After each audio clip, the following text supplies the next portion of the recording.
ఉమ్మడి చిత్తూరు జిల్లాలో 4వ రోజు టీడీపీ అధినేత చంద్రబాబు సతీమణి నారా భువనేశ్వరి పర్యటన కొనసాగుతోంది.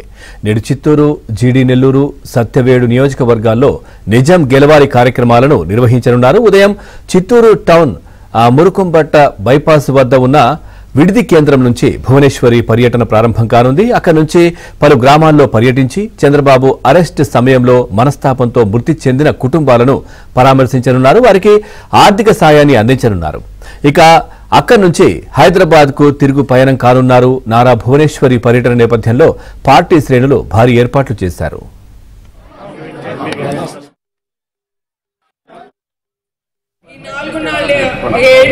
నాలుగేళ్లు మనం చూసాం.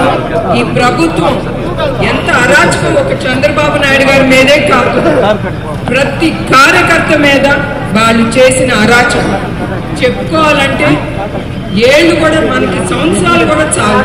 వాళ్ళు మిమ్మల్ని ఎంత కష్టపడి పెట్టించారో నాకు తెలుసు. ఒకరిని చంపేయటం దేనికి? ఒక కార్యకర్తను జై జగన్ చెప్పు, జై వైసీపీ అన్నా కూడా